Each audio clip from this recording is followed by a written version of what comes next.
Order. Questions to the Prime Minister. Siobhan McDonough. Question number 1, Mr. Speaker. The Prime Minister. Mr. Speaker, I know the whole House will want to join me in paying tribute to PC Andrew Harper, who was killed while on duty. His death and the serious injuries sustained by PC Stuart Oughton in London and PC Gareth Phillips in Birmingham are a powerful reminder of the dangers that police officers face every day to keep us safe. Mr. Speaker, this morning I had meetings with ministerial colleagues and others. In addition to my duties in the House, I shall have further such meetings later today.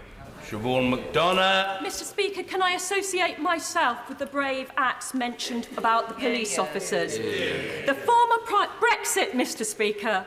The former Prime Minister's deal was unacceptable to this House. But to leave without a deal is unthinkable. Yet the Prime Minister pursues a game of brinkmanship built on the livelihoods, health and future of my constituents and our country. But there is still an option to resolve this once and for all.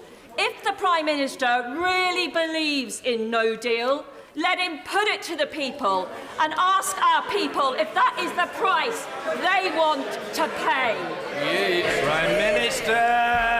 Mr. Speaker, as the honourable lady knows very well, this government will take this country out of the European Union on October the 31st. There is only one thing that stands in our way. It is the surrender bill currently being proposed by the leader of the opposition.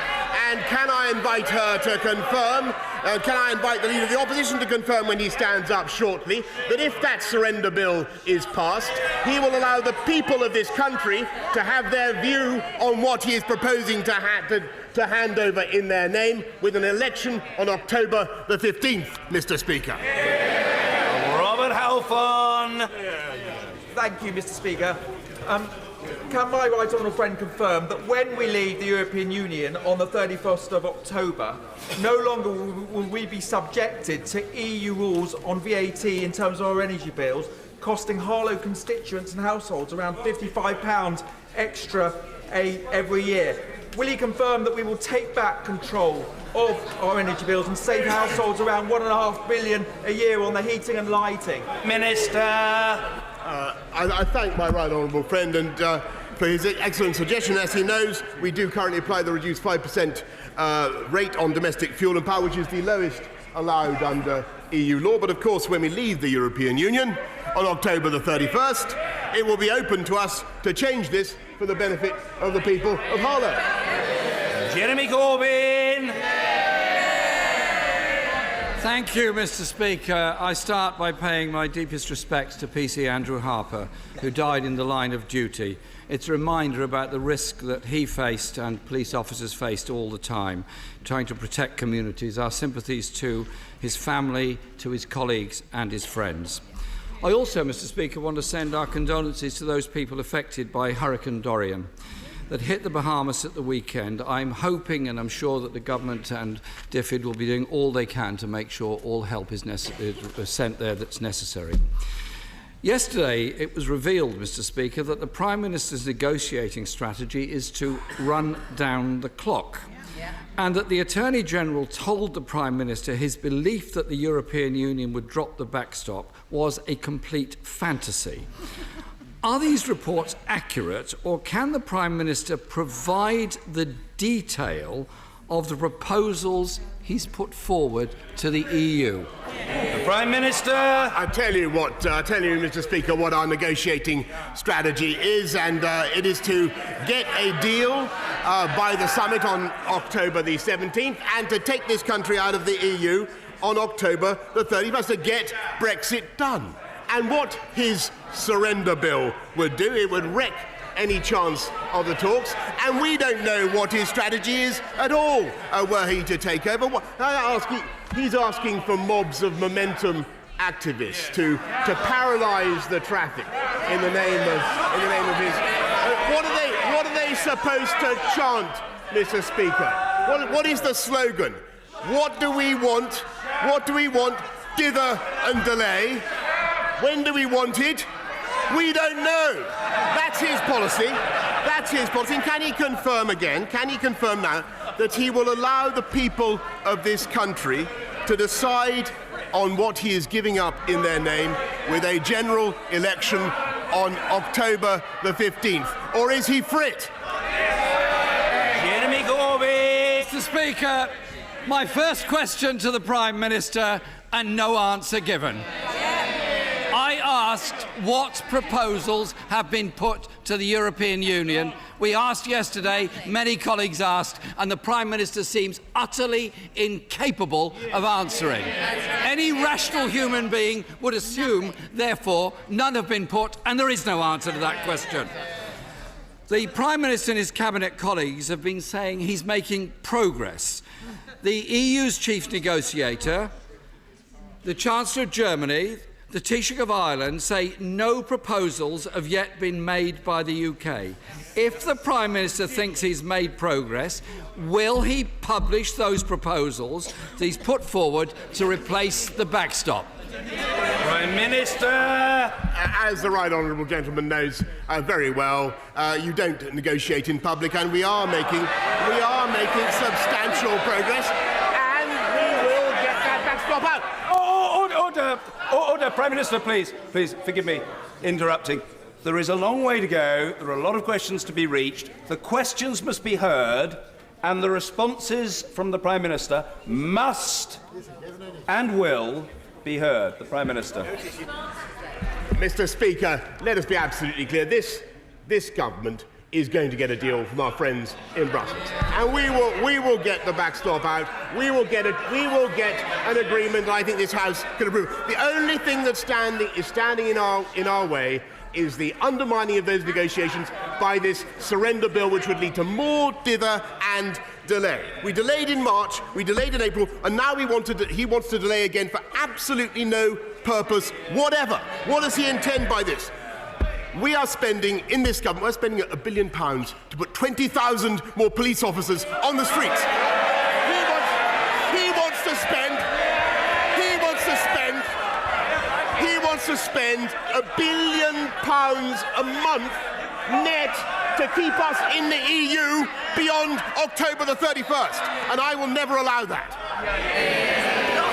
Jeremy Corbyn! Mr. Speaker, I really fail to see how I can be accused of undermining negotiations, because no negotiations are taking place.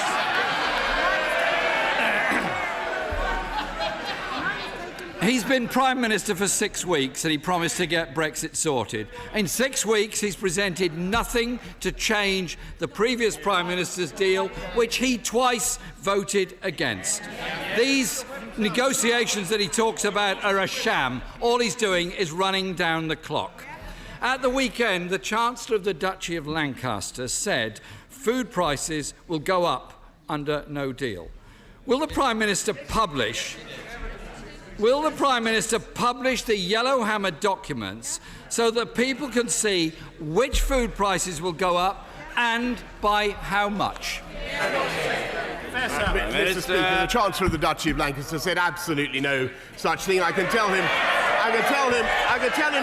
the preparations for no deal, thanks to his good offices and thanks to his efforts, are very far advanced. But I tell you, the surest way of getting no deal is to undermine this country's ability to negotiate, which is what he is doing.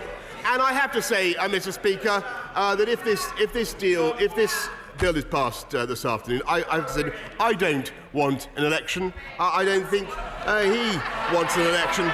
But there's a petition on his own Labour. There's a petition on his own Labour website with 57,000 people, including Carol, Nigel, Graham, and Phoebe, calling for an election. I don't know whether there's a Jeremy on the list. But, Mr. Speaker, I know he's worried about free trade deals with America, but there's only one chlorinated chicken that I can see in this House, and he's on that bench. Will he confirm again? Will he confirm that he will let the people decide? Let the people decide on what he is doing to this country's negotiating position by having a general election on October the 15th. Jeremy Corbyn! Well, maybe the Prime Minister could tell us what the negotiating position actually is. And since the question I asked, the Prime Minister may have forgotten it in his rather lengthy peroration there, that the British Retail Consortium said, and I quote, that it was categorically untrue when the Chancellor of the Duchy of Lancaster denied there would be shortages of fresh food. Mr. Speaker, I hope no more young female staff are going to be frog-marched out of Downing Street. Because there was another government leak at the weekend concerning, Mr. Speaker, there was another government leak at the weekend concerning disruption of our ports. The leaked documents written by the government in the last fortnight show no deal would lead to shortages on the shelves and of medical supplies in hospitals. People need to prepare. So can I ask the Prime Minister again, will he publish in full the Yellowhammer documents so people can see which foodstuffs are not going to be available, which medicines are not going to be supplied, and what will happen to the shortages of vital supplies in every one of our hospitals all over this country? Prime Minister. Mr. Speaker, I'm afraid that the Right Honourable Gentleman is guilty of the most shameless scaremongering. We have made ample preparations for coming out of the EU.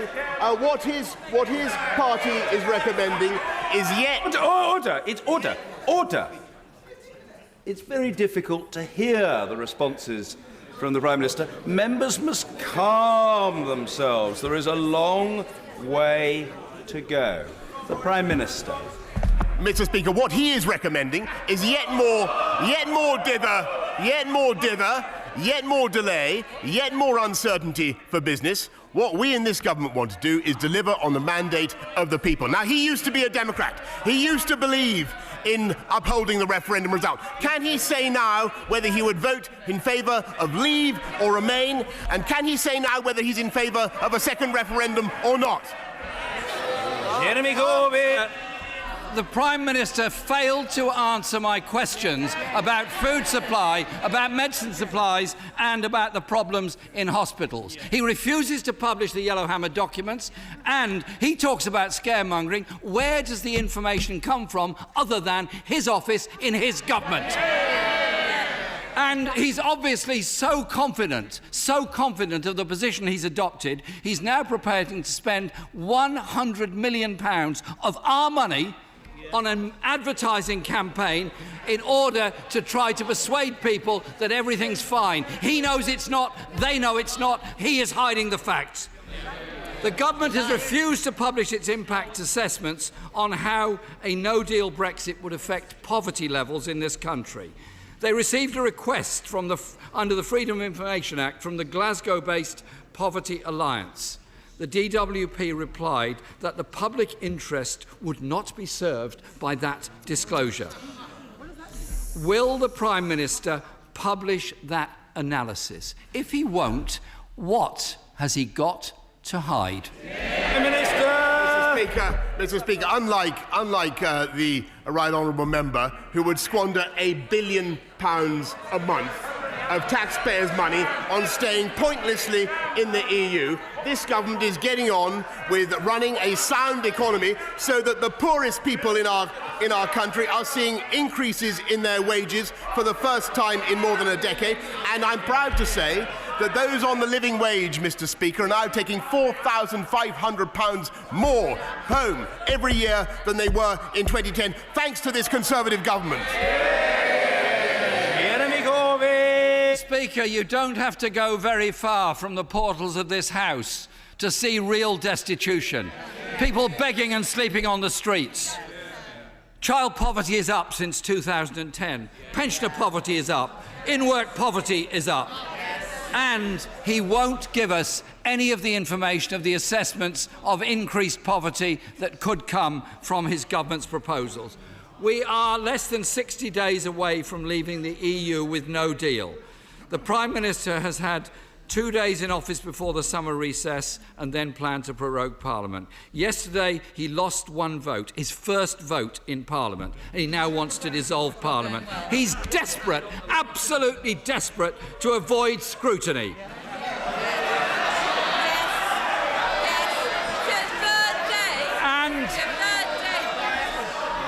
In his third day in office, after 5 questions from me, we haven't had an answer to any of them.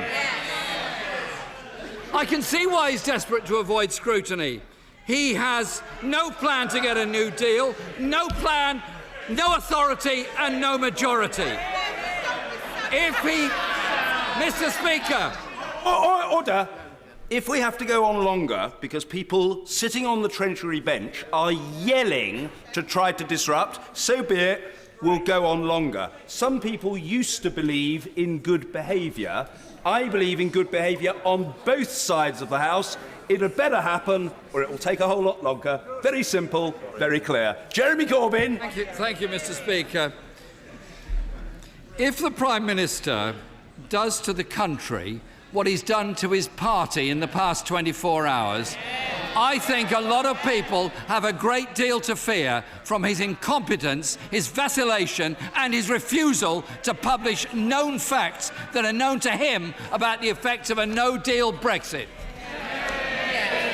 Mr. Speaker, I really don't see how, with a straight face, the right honourable gentleman can accuse anybody of being unwilling to stand up to scrutiny when he will not agree. He will not agree to submit his surrender bill to the verdict of the people in an election. He's frightened.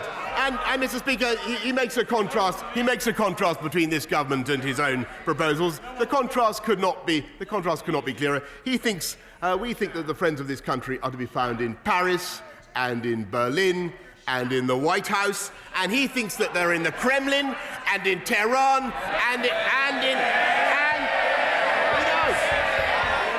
Caracas. And I think he's Caracas, Mr. Speaker. We're putting 20,000 police on the street. We're upgrading 20. We have 20 new hospital upgrades. We are growing the economy. He, by contrast, would put a £300 billion tax on every company in the country. He wants a tax on homes, and he's calling incessantly for a general strike. The Shadow Education Secretary says that their economic policy is, and I quote, Mr. Speaker, by your leave, shit or bust. I say it's both. I say it's both, Mr. Speaker. What this country needs is sensible, moderate, progressive, conservative government, and to take this country out of the EU on October the 31st, and that is what we are going to deliver. Order.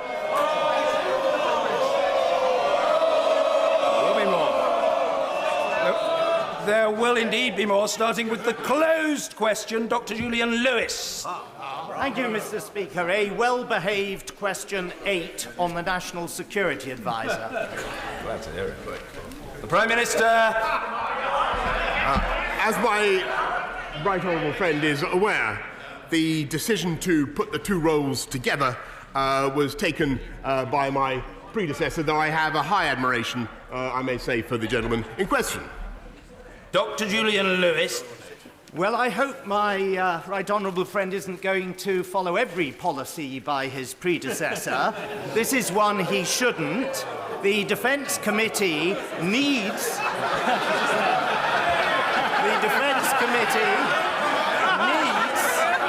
to take evidence from the National Security Advisor on the previous failure to anticipate the Iranian reaction to the British seizure of a tanker in the Gulf. It's hardly likely, however, that the Cabinet Secretary will come before the Defence Committee. So wouldn't it make sense as soon as possible to have a full-time occupant of the post of National Security Advisor so select committees and the NSC itself can do our jobs properly? Prime Minister. Mr. Speaker, I think that the role has been very well performed in recent times. I take my right honourable friend's point very humbly and sincerely, and I will make sure that invitations to appear before his committee are considered in the usual way, and he gets all the satisfaction that he desires. Ian Blackford. Thank you, Mr. Speaker. Last night, Parliament once again defeated this shambolic Tory government. Today, Mr. Speaker, we have seized back control from a Prime Minister who is behaving like a dictator more than a Democrat. The Prime Minister must be stopped. MPs must unite across this House to take no deal off the table tonight. Mr. Speaker, we will defeat the government again. So can the Prime Minister tell us, when we succeed, will he respect the democratic vote of this House, the democratic will of the people we represent, and finally act to remove the threat of a catastrophic no-deal Brexit? Prime Minister!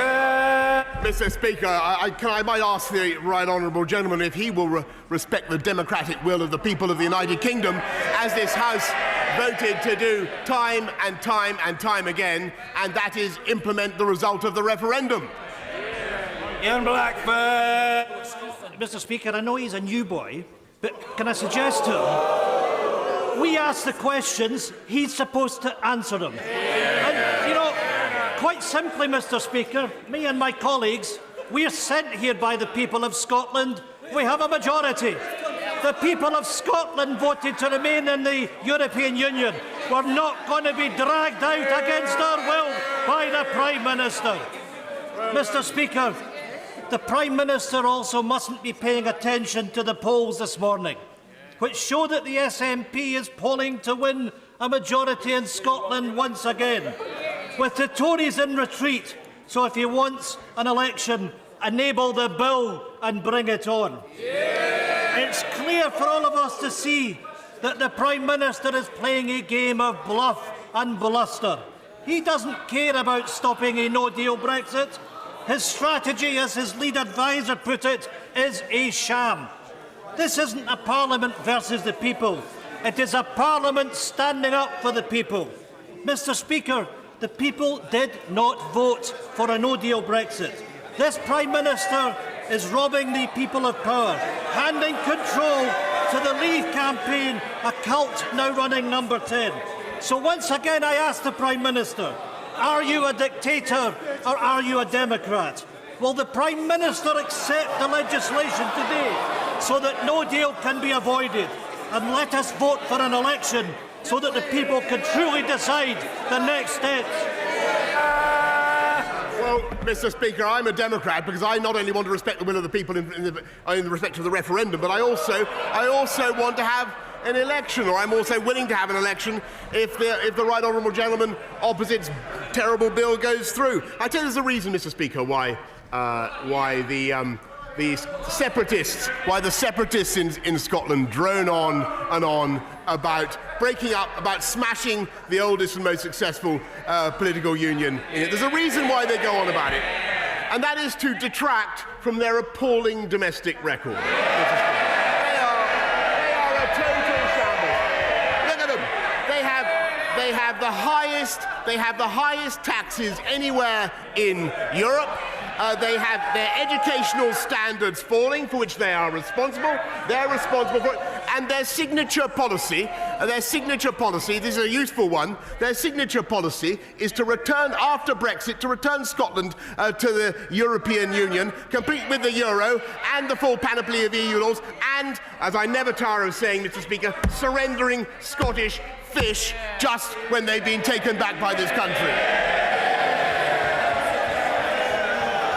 Lucy Allen! Thank you, Mr. Speaker, and can I warmly welcome the Prime Minister to his place. My constituents sent me here to speak for them, and what they care about is better hospital care, more police on our streets, a good school for their children. Does the Prime Minister agree with the people in Telford that these are the issues we should be discussing in this place? And will he commit to building on his very welcome spending announcements to deliver great public services for my constituents in Telford? And I thank the honourable lady very much. Of course, we love Telford, and Telford is going to see even more when the my friend, the Chancellor, my right honourable friend, the Chancellor, announces his spending review very shortly, there will be investment in NHS, in more police officers to keep our streets safe, to keep the Honourable Lady's streets safe, and more money for every school in this country, Mr. Speaker. Conservatives are delivering on the priorities of the British people. Nicholas Chapman. Mr. Speaker, you know I'm not a doomster or a gloomster, but on that positive note, I'd like to thank the Prime Minister for boosting support for Scottish independence into his premiership, maybe his last few weeks in premiership. Prime Minister, according to the research published by the UK Trade Policy Observatory, a no-deal Brexit would cost up to 1,100 jobs in my Dunfermline and West Fife constituency and over 63,000 jobs across Scotland. Can the Prime Minister explain to me and my constituents who are facing this dreadful prospect and what their families should do in terms of the heavy price that they're paying for a Brexit they never voted for? Yeah, of course, Mr. Speaker, we are preparing for a no-deal Brexit if we absolutely must. I don't think that the consequences will be anything like as bad as the merchants of Project Fear have said. But the way to avoid a no-deal Brexit is to allow this government to get on and do a deal at the summit on October the 17th. And the choice for this country is who do they want doing that deal? This government or that Labour Party led by Jeremy Corbyn? Yeah, you know, we don't name people in the chamber. People must observe the rules. No, order. I am simply and politely informing the Prime Minister of the very long established procedure with which everybody, including the Prime Minister, must comply. That's the position. No doubt, no argument, no contradiction. End of the matter. Dame Cheryl Gillan. Mr. Speaker, can I welcome the new Prime Minister to the dispatch box and tell him that this year we celebrate 10 years since this House passed the Autism Act. It is still the only disability-specific piece of legislation in the UK. The all-party parliamentary group, members from all sides of this House, are going to publish next week the 10-year annual review with recommendations for government right across the board. Will my right honourable friend undertake to look at these recommendations carefully and instruct his Chancellor to put more resources and more money into helping people with autism and their family receive the help and services they need? Prime Minister. I want to thank my right honourable friend very much for everything that she has done for that cause over many years, and also to reassure her that very shortly the Chancellor of the Exchequer will be outlining not just more money for primary schools and secondary schools, but also a big investment in schools for special educational needs and disabilities. And that is, again, delivering on the priorities of the British people. Geraint Davis.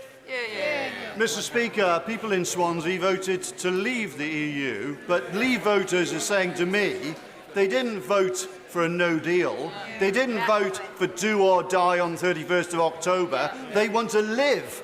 They voted for good things, for more money, for more jobs, more control, and now they see they're going to get less money, less jobs, less control. So they want the final say. So will he undertake, when he goes to extend Article 50 after the passage of this bill we're seeing this afternoon, will he ensure that there's a proper referendum so there's a choice between a managed deal and remain and not kamikaze no deal? Prime Minister.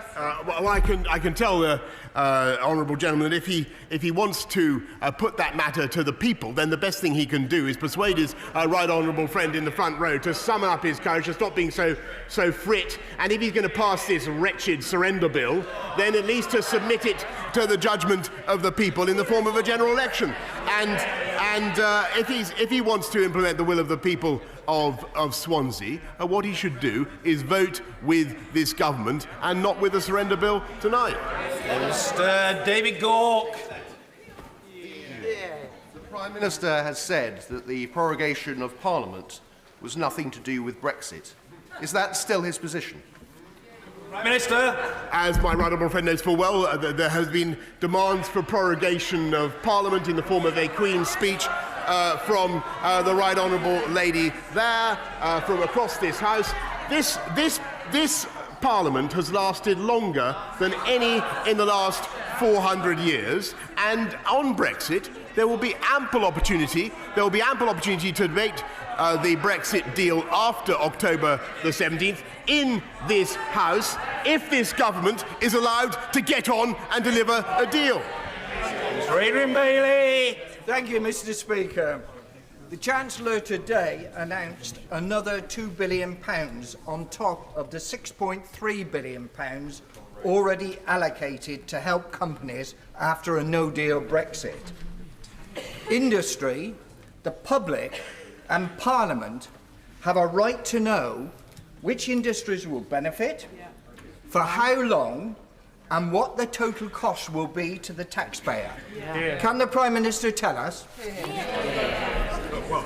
Minister. I can tell the honourable gentleman that there is a great deal of preparatory work going on, and particularly in the West Midlands, which he represents, to make sure that automotive supply chains are indeed ready for a no-deal scenario. But we don't want a no-deal scenario, Mr. Speaker, and the way to avoid it is not to vote for the absurd surrender bill that is before the House today, and let the government get on and negotiate a deal, because that is what we want to do. Mr. Douglas Ross.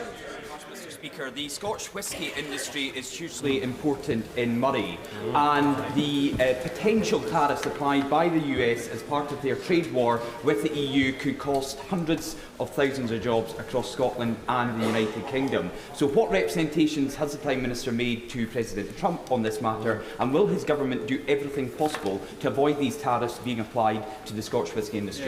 Prime Minister. I congratulate my honourable friend on everything that he does to represent that vital industry, which indeed earns billions of pounds in revenue for this country. And I think that tariffs on Scotch whisky would be absolutely absurd, a point that we've made repeatedly to our friends in the United States. But again, when we do free trade deals around the world, Scotch whisky is one of those many products that will have its chances boosted in export markets where it is currently growing. Aaron Lee.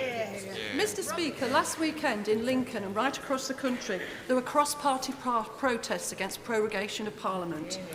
Does this unelected Prime Minister, who's got no majority in this House, believe that his attack on our democracy is his only means of forcing a disastrous no-deal Brexit on Lincoln and on the businesses and people of this country? Prime Minister. Well, if she wants to speak for the people of Lincoln, who after all voted to leave, yes, they did. I think the best thing she could do is make sure that we come out of the EU on October the 31st with a deal. And if she is genuinely prepared to frustrate that ambition through the surrender deal being proposed today, then will she at least have a word with her friend on the front bench and urge him, since she speaks of democracy, urge him to submit his bill to the will of the people in the form of a general election on October the 15th. Will she at least say that to him?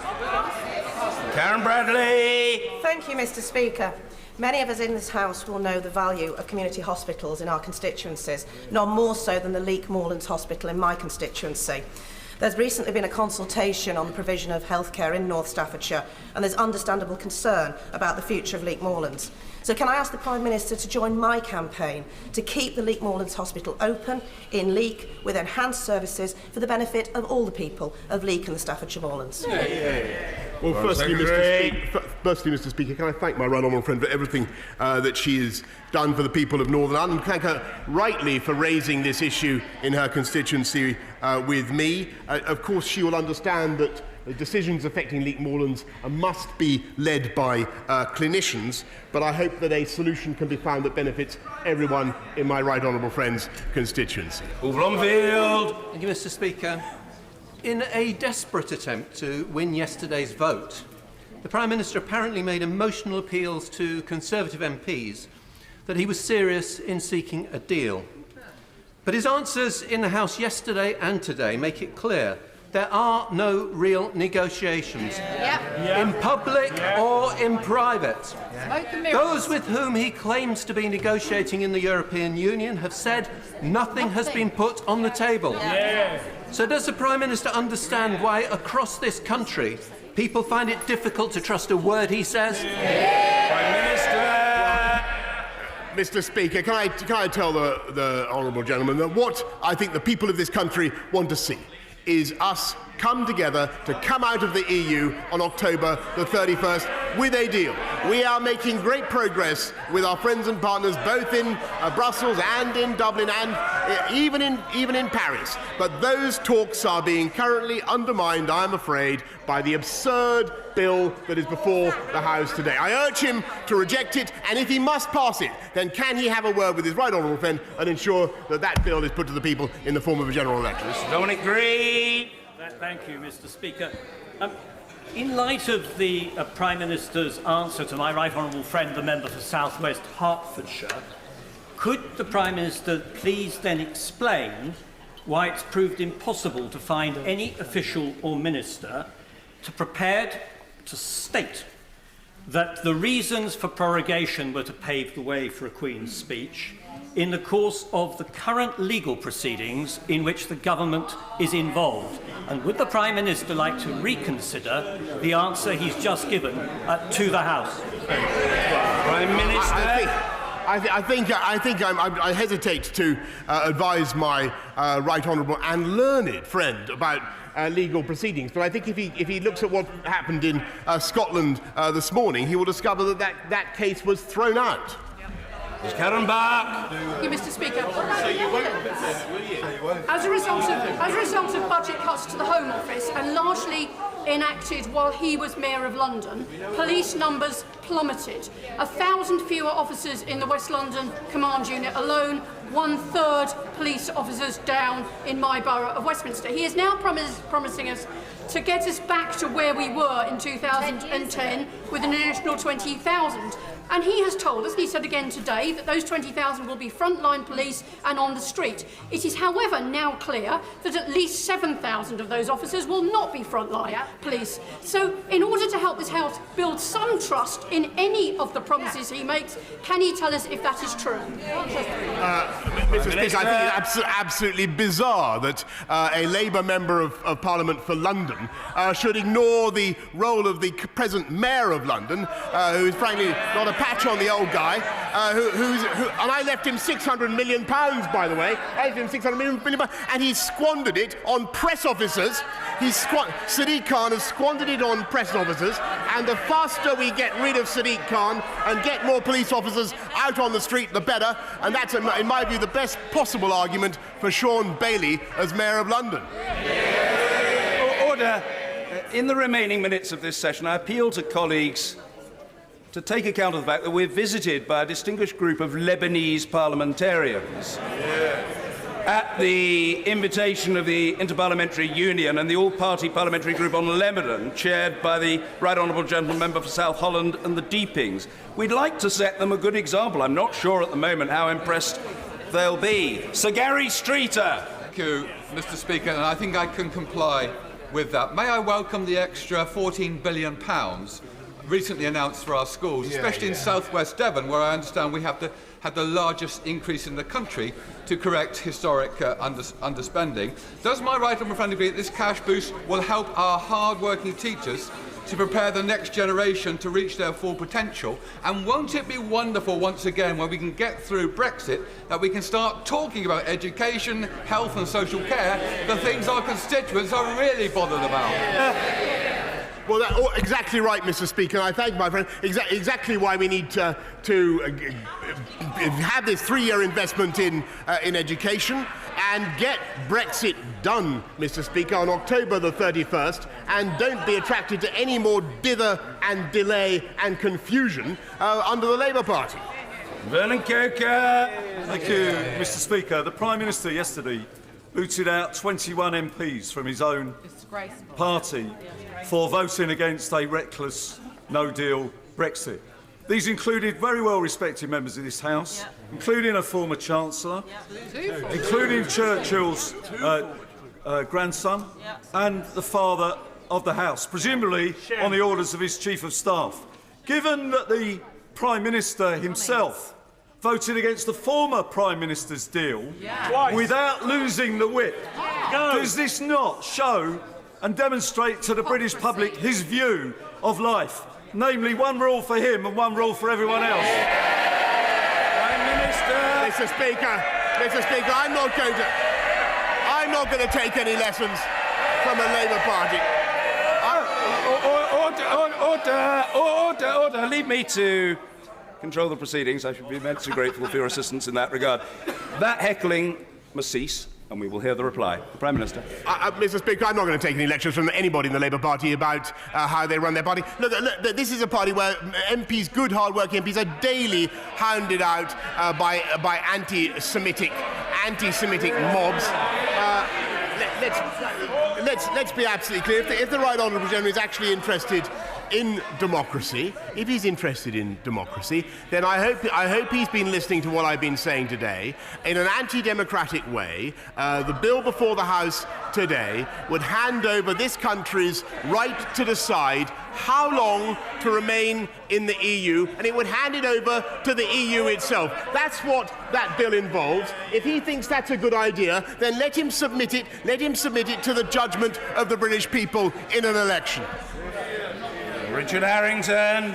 Mr. Speaker, I'm sure you all know that tomorrow is the 9th annual Watford Jobs Fair. Now, I'm taking particular interest in the 1,000 or so vacancies this year. And I felt that other members of both sides of the House might be interested as well. I'd like to thank Victoria Lynch and Anna Cox for organising it. We've got 1,000 vacancies in more than 60 companies. Mr. Speaker, I would like the Prime Minister, if he has any spare time tomorrow, because there's not much going on here, perhaps he could pop up to Watford, where he'd be very welcome. Prime Minister! I thank my right honourable friend, who has been a wonderful champion for Watford and for conservative values, he's also done a great deal. I've been to campaign for him in Watford, and I've seen how popular he is. May I say that there are 20,000 job vacancies now in the police, if he wishes to take up that role, or if anybody in Watford wishes to take up that role, and there are many more in nursing, because, as he knows, in Watford and across this country, unemployment is at a record low and employment is at record highs because of the sound economic policies this government has followed. Thank you. McInnes.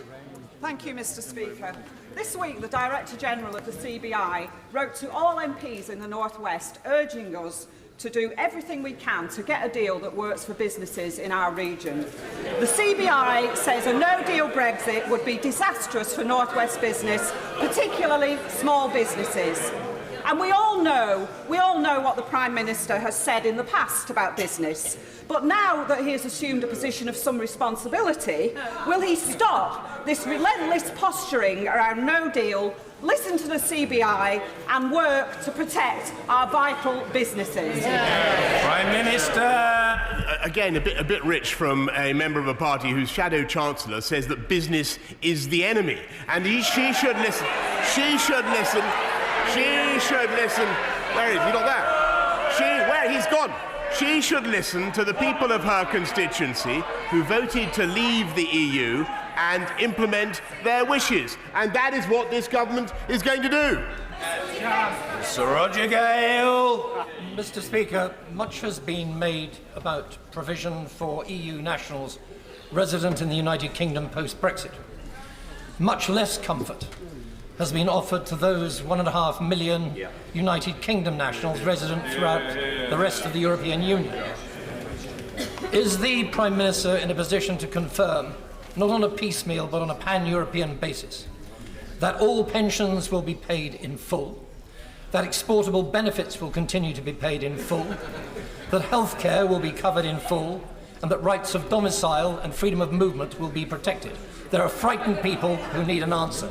Prime Minister. I thank my right honourable friend, and I can assure him that that matter is, of course, at the top of our concerns with all our EU friends and partners, and we've made it absolutely clear, Mr. Speaker, that the very, very generous offer that this country has rightly made to the 3.4 million EU citizens here in this country must be reciprocated symmetrically and in full by our friends in the way that he has described. Stephen Morgan. Thank you, Mr. Speaker. The Prime Minister has said the great city of Portsmouth is too full of obesity and drug addiction. Despite this disgraceful, inaccurate statement about my home city, how would he expect our much-loved NHS to deal with these issues when it is his government who is exposing us to medicine and staff shortages, according to his own Health Secretary, by hurtling us towards a no-deal Brexit? Minister.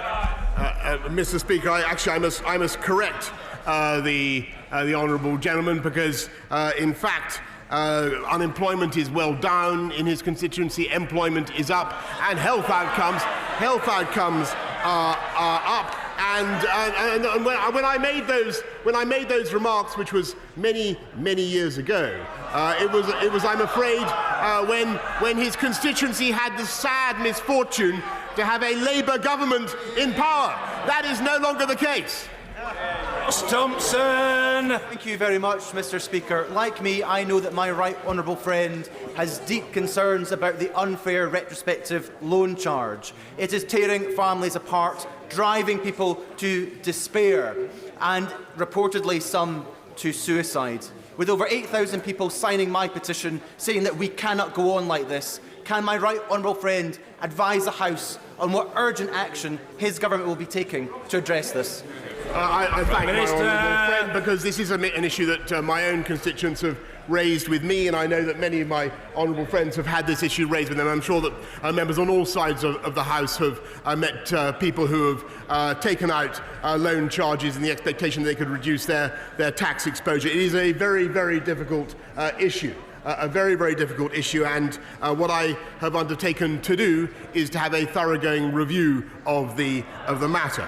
And of course, I will make sure that my honourable friend has every opportunity to have further discussions with the Treasury about how to redress the situation, but about the gravity. Sing Dissy.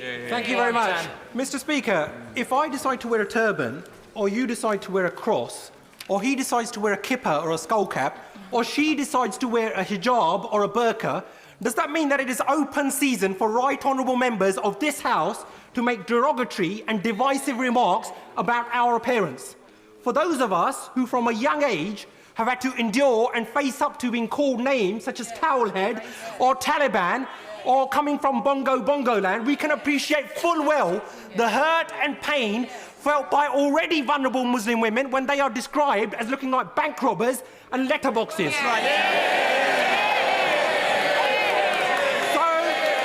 So rather than hide behind sham and whitewash investigations, when will the Prime Minister finally apologise for his derogatory and racist remarks,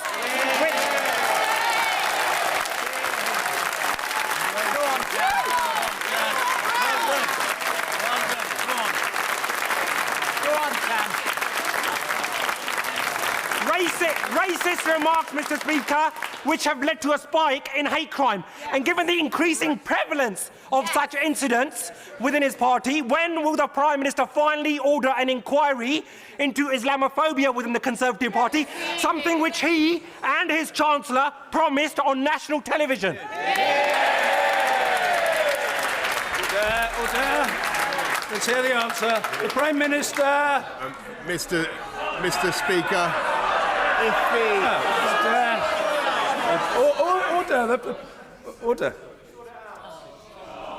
Order.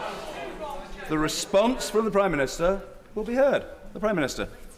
Thank you, Mr. Speaker. Now, can I just say to the honourable gentleman that if he took the trouble to read the article in question, he would see that it was a strong Liberal defence, as he began his question by saying, of everybody's right to wear whatever they want in this country. And I speak as somebody who is not only proud to have Muslim ancestors, but to be related to Sikhs such as himself. And I'm also proud, Mr. Speaker, to say that under this government we have the most diverse cabinet in the history of this country. And we truly reflect modern Britain. We truly reflect modern Britain. And, Mr. Speaker, what we have yet to hear from anywhere in the Labour Party is any hint of apology for the virus of anti-Semitism that is now rampant in their ranks. And I would like to hear that from the honourable member opposite. Margaret James. Thank you, Mr. Speaker. The great lady who you and I both revere, I'm sure, Mr. Speaker, once said, "Advisers advise, ministers decide." Can I ask the Prime Minister to bear that statement closely in mind in relation to his own chief adviser, Dominic Cummings? Well, Mr. Speaker.